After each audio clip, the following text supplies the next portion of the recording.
You've carried the family on your back so long, you can't tell the difference between love and labor. When a parent sighs, your body moves.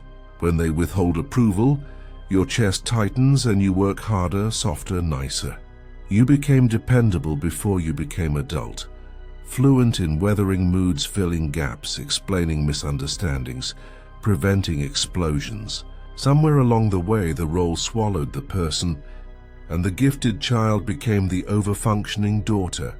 Tonight we lay that role down without rage, without spectacle, with steady clarity. There is nothing wrong with your empathy. It is exquisitely tuned because it kept you safe. The problem is that it was trained to outrun your own needs, and now your nervous system confuses urgency with duty. Jung called this the fate of the unlived life. Parts of you went underground so the family could keep its surface uncracked. The mask looked like kindness. Inside, resentment pooled, sleep fractured, joy dulled. You became the emotional shock absorber for adults who should have learned to carry their own weight. That was survival then. It is bondage now. And the first cut in that knot is language simple enough that your body believes it. Say, I love you and I'm not available for that. 10 words. Calm tone, slow breath. Your pulse will protest because the old choreography expects you to fix, explain, soften. Let the protest pass like a wave. You are not withdrawing love. You are withdrawing compliance. The difference is everything. Compliance preserves the image of peace while hollowing the person who performs it. Love tells the truth and survives the echo. If you feel selfish, remember this. Boundaries are altars, not walls. An altar is where something sacred is honored so that everything around it can arrange itself properly. Your time, money, attention, and presence are sacred. When they are treated as endless, relationships grow childish and chaotic. When they are named as finite, relationships grow adult or they end. Either outcome brings honesty, either outcome brings relief. Jung would call that movement toward the self, the center that holds opposites without collapsing into people-pleasing. Each time you speak one clear sentence, the abandoned center stirs. You do not need the whole map to take the first turn. For the next 30 days, practice 3 sentences with any parent who leans on your over-functioning. I'll think and get back to you tomorrow. I can help with planning, not execution. I won't discuss this while I'm being interrupted.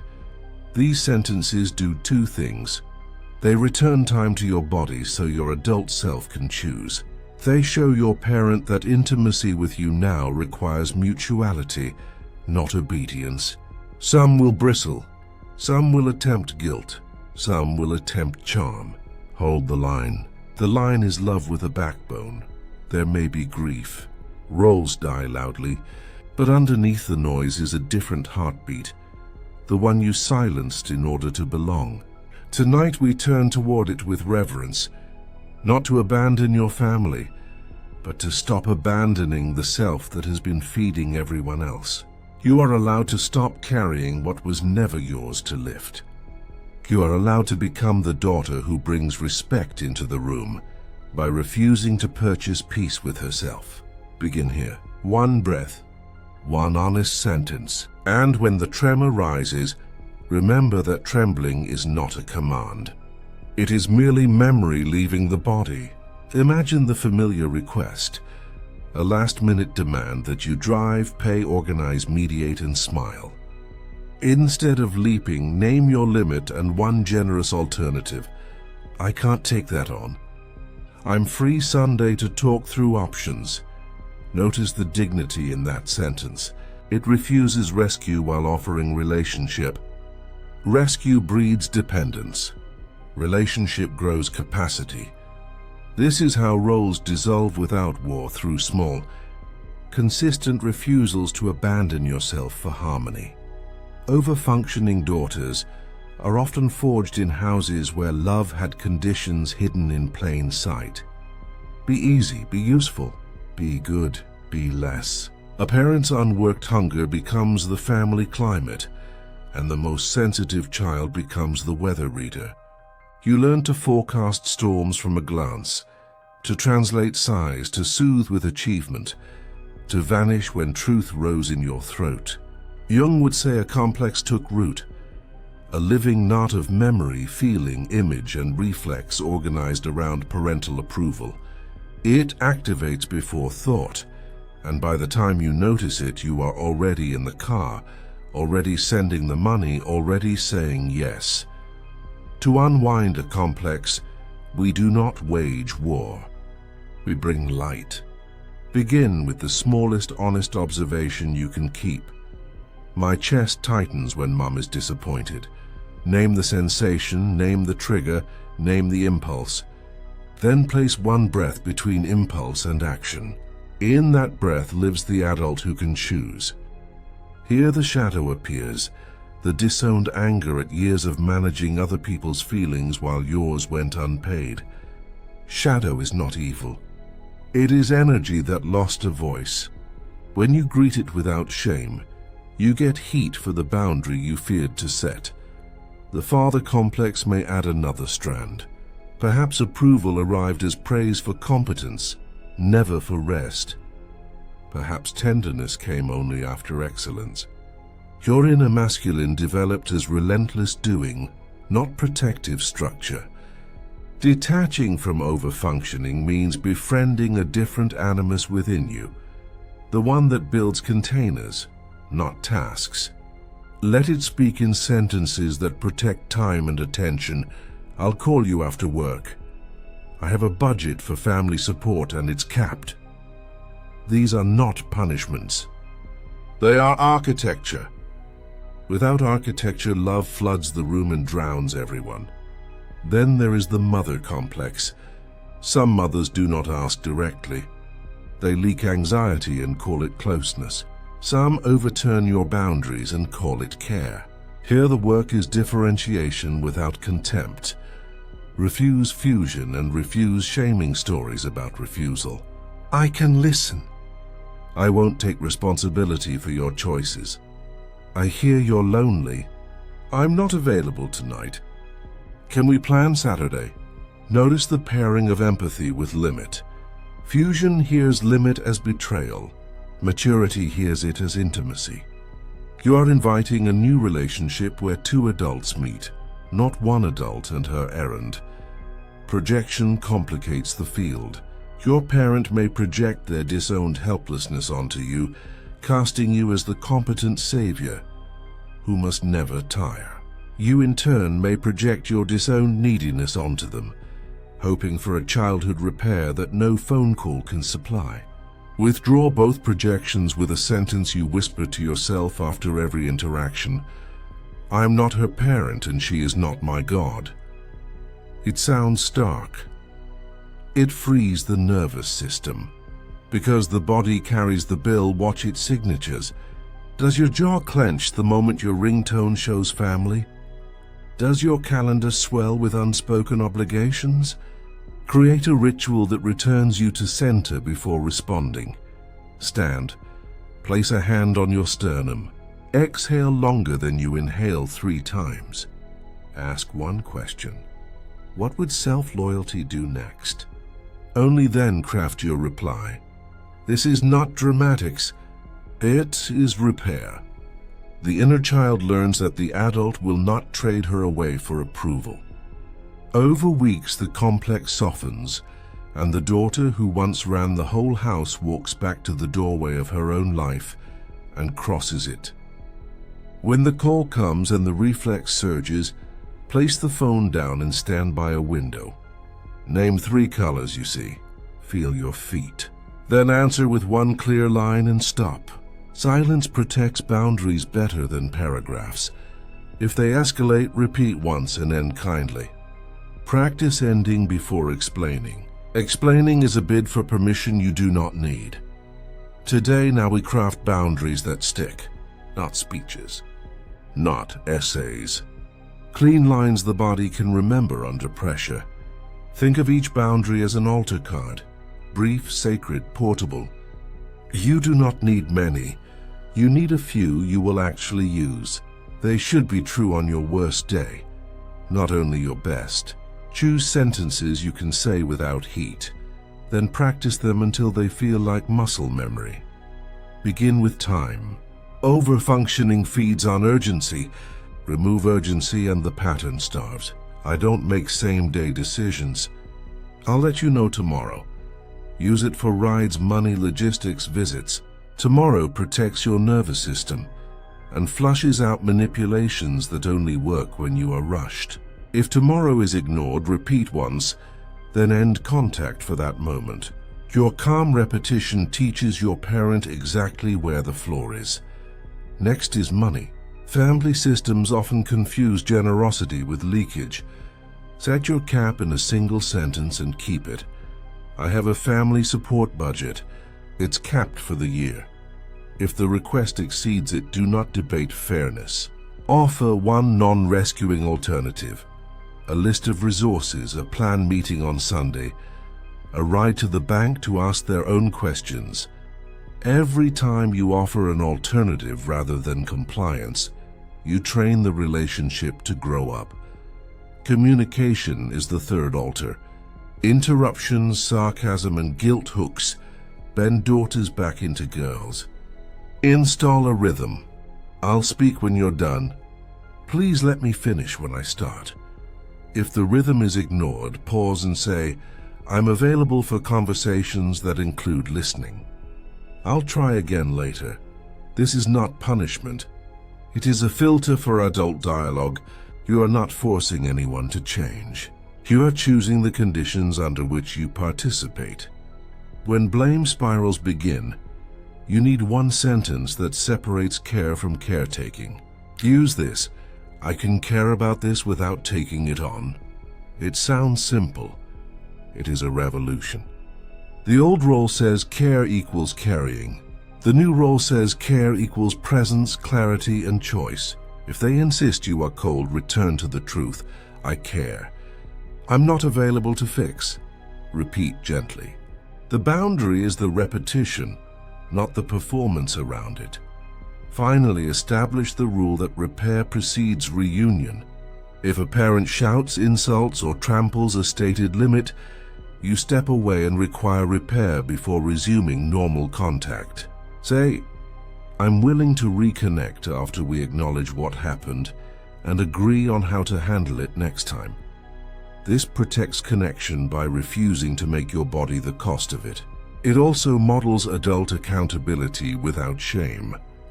Repair is not groveling. It is the simple work of naming impact and agreeing on a different path. Expect pushback. Systems try to pull every new truth back into the old shape. Some parents will escalate emotions to regain control. Your job is not to out-argue. It is to out-adult. If they flood, end the exchange and send a short note later. Love you. Not available for conversations that include yelling. I'll try tomorrow. Calm, brief, consistent. This is how boundaries stick, by living them the same way on ordinary Tuesdays as in extraordinary storms. Rehearsal matters. Practice while walking in the car, until your mouth knows the words when your stomach flips. Anchor delivery to the breath. Inhale through the nose, speak on exhale, stop after the period. Silence is a sentence. Let it work. When you are baited into explaining, remember the broken record method. Same sentence, same tone, no extra detail. This is neither robotic nor rude. It is nervous system stewardship. And hold one loving third option in your pocket when pressure mounts. Not now, perhaps later. Or I can't do that, but I can do this. Choice keeps dignity alive on both sides while the old role loosens its grip. Guilt will come disguised as virtue. You were trained to read guilt as guidance, as if the pang proved you had done something wrong.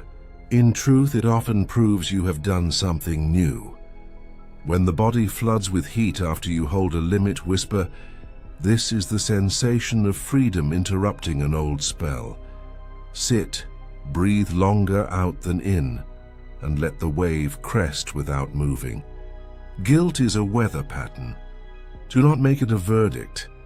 Expect stories to circulate when you stop over-functioning. A parent might call a sibling to triangulate. She's changed, she's selfish, she thinks she's better.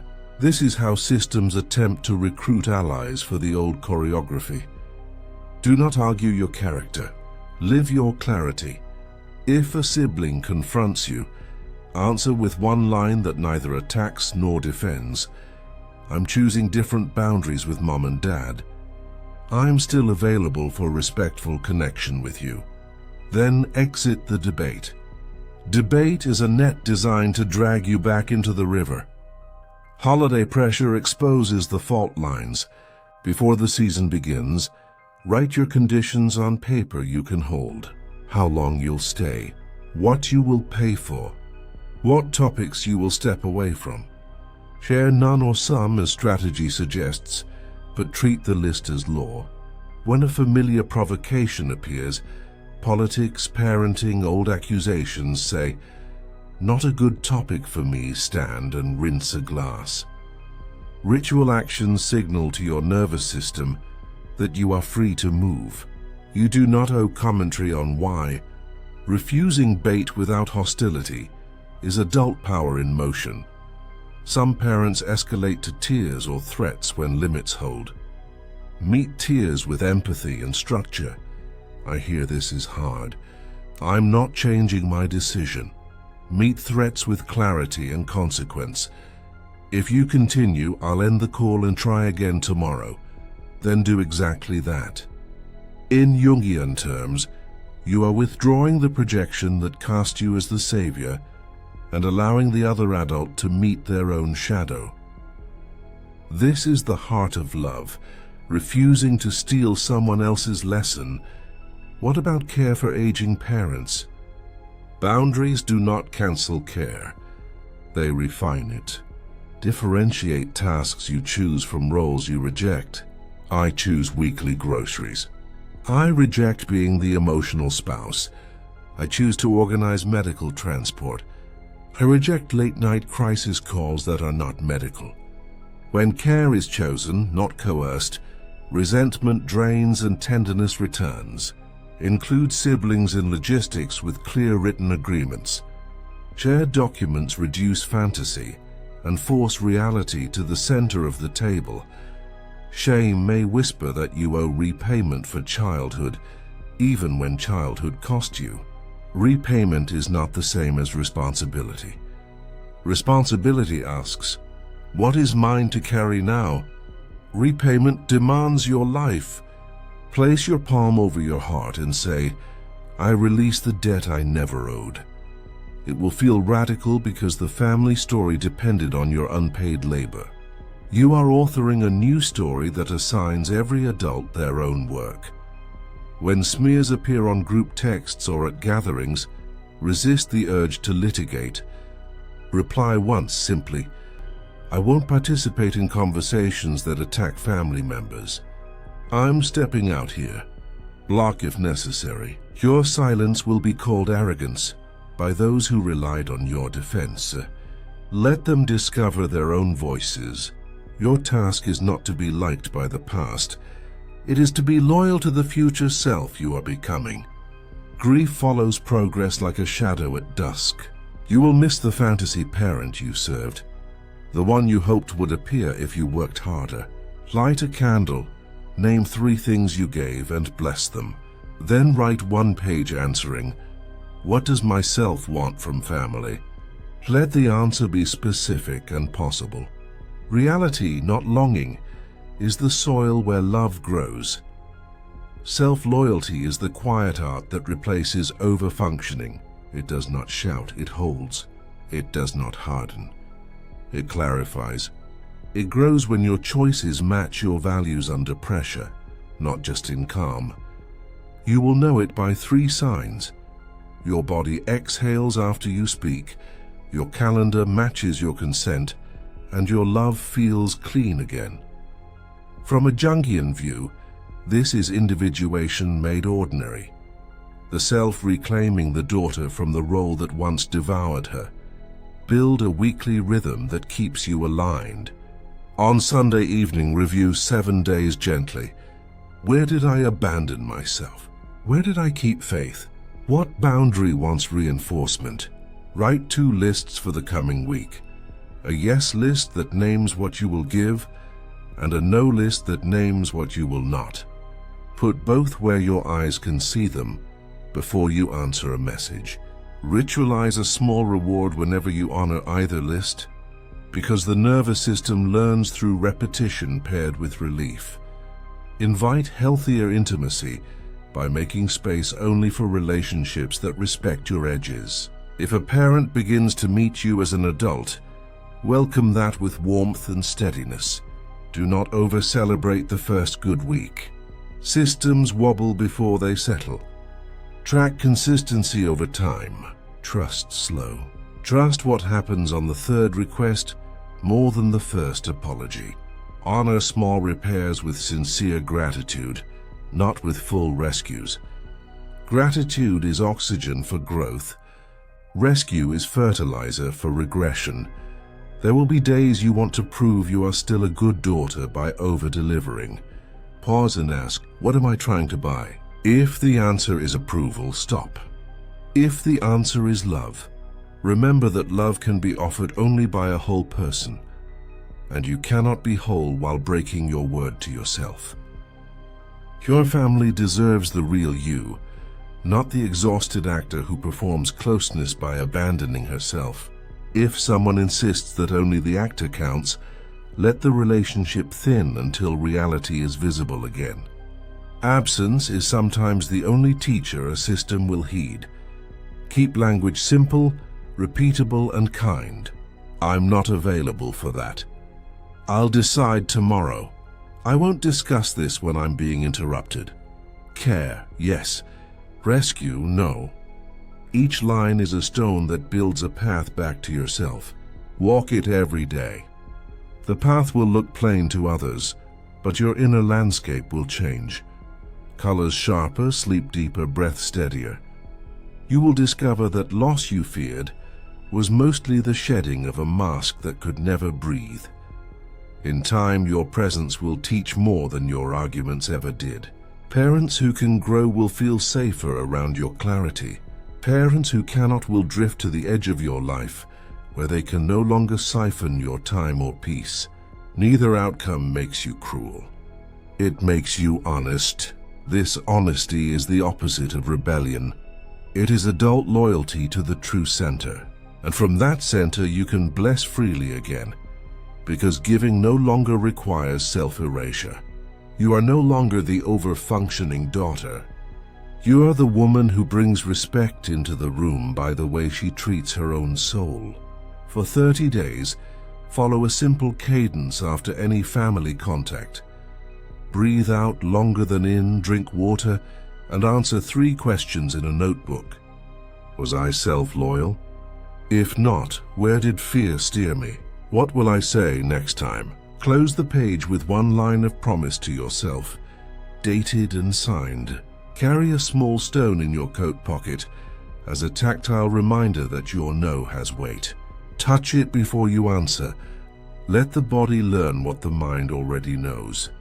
You cannot keep anyone safe by abandoning yourself. You can only make love safer by becoming someone you trust. Begin again as often needed.